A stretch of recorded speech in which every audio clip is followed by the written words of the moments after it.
क्या आपने कभी ये सोचा है कि जिस देश में आप हायर स्टडीज और ब्राइट फ्यूचर के सपने लेकर जाते हो, वही देश एक दिन आपके लिए सबसे बड़ा खतरा बन सकता है? सोचिए, आपने ऑस्ट्रेलिया में एडमिशन लिया है, नए सपने लेकर घर से निकलते हो, सोचते हो कि पढ़ाई के साथ साथ पार्ट टाइम काम भी करोगे, फैमिली को प्राउड फील कराओगे और एक बेहतर फ्यूचर बनाओगे। लेकिन इमेजिन करो, पहले ही हफ्ते आपको ये डर सताए कि कहीं बाहर निकलते ही कोई आप पर हमला ना कर दे।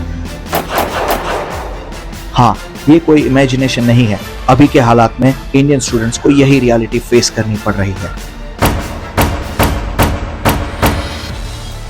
पिछले कुछ हफ्तों में ऐसे इंसिडेंट्स बाहर आए हैं जिन्होंने पूरी कम्युनिटी को हिला कर रख दिया है।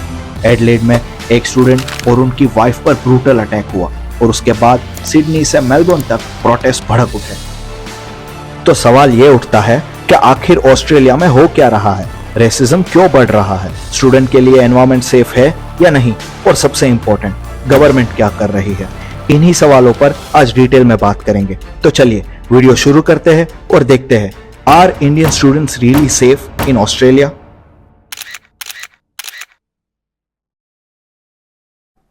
तो शुरुआत यही से करते हैं, वो इंसिडेंट जिसने सब कुछ ट्रिगर किया। 19 जुलाई 2025 एडलेड में 23 साल के इंडियन स्टूडेंट चरणप्रीत सिंह और उनकी वाइफ पर हमला हुआ। अटैकर्स ने उनको रैशियली अब्यूज किया और सीरियस इंजरीज भी दी। ये सिर्फ एक रैंडम क्राइम नहीं था, बल्कि एक सिंबल बन गया।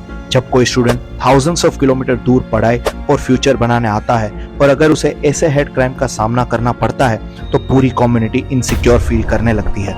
एंड ऑनेस्टली यही सबसे डेंजरस पार्ट है, क्योंकि जब तक ऐसे क्राइम्स को गवर्नमेंट और पुलिस ओपनली एड्रेस नहीं करती, तब तक डर और बढ़ता जाता है।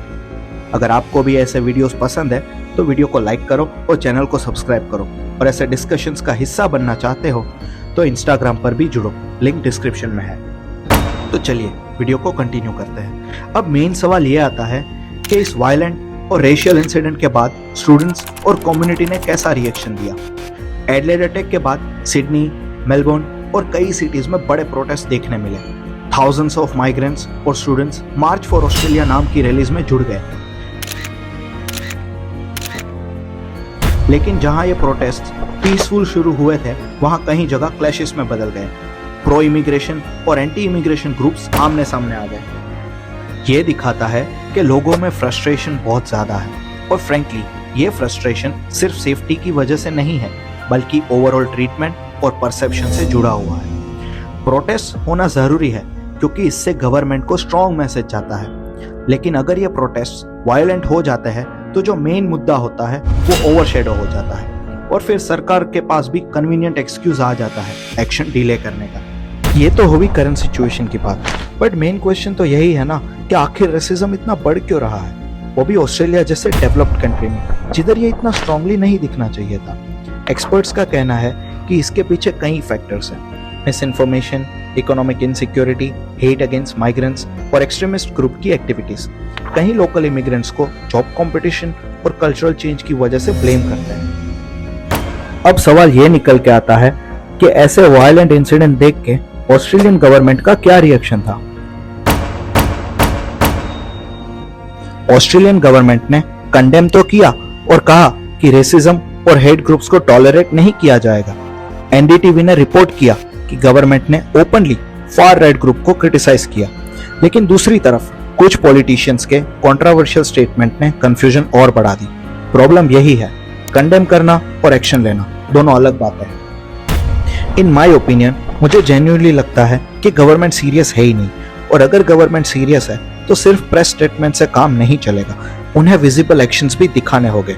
स्ट्रॉन्गर लॉज, क्विक जस्टिस और ट्रांसपेरेंट डेटा रिलीज, तभी स्टूडेंट का ट्रस्ट वापस आएगा, जो कि अभी ऑस्ट्रेलिया से बहुत उतर गया है। अभी आप लोगों का क्वेश्चन ये होगा कि ये सारे प्रोटेस्ट का असर डायरेक्टली सबसे ज्यादा किस पर होगा? ऑब्वियसली इंटरनेशनल स्टूडेंट्स पर। कई स्टूडेंट्स ओपनली सोशल मीडिया पर लिख रहे हैं कि अब उन्हें अपनी पढ़ाई और फ्यूचर को लेकर डाउट है। इमेजिन करो, इतने पैसे इन्वेस्ट करके कोई स्टूडेंट अगर डेली डर डर के जी रहा है तो उसकी पढ़ाई और करियर अपॉर्चुनिटी पर कितना अफेक्ट होगा। और ये कोई आइसोलेटेड इंसिडेंट नहीं है, इंडियन पार्लियामेंट में दिए गए डेटा के हिसाब से पिछले कुछ सालों में 91 अटैक ऑफिशियली रिकॉर्ड हुए और उनमें से 30 स्टूडेंट की तो मौत तक हो चुकी है। तो लास्ट में क्वेश्चन यही है कि क्या ऑस्ट्रेलिया अभी भी सेफ है for Indian students? Social media पर बहुत सारे लोगों ने अपना ओपिनियन दिया और बोला कि ऑस्ट्रेलिया एकदम अनसेफ हो गया है। रियलिटी ये है कि पूरी तरह अनसेफ कहना गलत होगा, लेकिन ये इंसिडेंट्स क्लियरली दिखाते हैं कि प्रॉब्लम बहुत सीरियस हो गई है और इसे लाइटली नहीं लिया जा सकता। मेरे हिसाब से ऐसे इंसिडेंट्स को रोकने के लिए ऑस्ट्रेलियन गवर्नमेंट को 3 चीजें अर्जेंटली करनी चाहिए। ऐसे हेट क्राइम्स पर जीरो टॉलरेंस दिखाना चाहिए। पुलिस और यूनिवर्सिटीज को स्टूडेंट्स की सेफ्टी में एक्टिवली इन्वॉल्व करना चाहिए। और तीसरा, जो है सबसे इम्पोर्टेंट, ट्रांसपेरेंसी और क्विक एक्शंस, ताकि स्टूडेंट्स का भरोसा ऑस्ट्रेलिया में वापस आ जाए। ये सारे स्टेप्स सिंपल जरूर है, लेकिन अगर इसका अच्छे से इम्प्लीमेंटेशन हो तो बहुत फर्क आ सकता है। अब आप बताइए, क्या आपको लगता है कि ऑस्ट्रेलियन गवर्नमेंट सच में स्टूडेंट्स की सेफ्टी को प्रायोरिटी दे रही है या सिर्फ स्टेटमेंट्स देकर इश्यू मैनेज कर रही है? अपनी राय कमेंट सेक्शन में जरूर लिखना, मैं पढ़ता हूँ।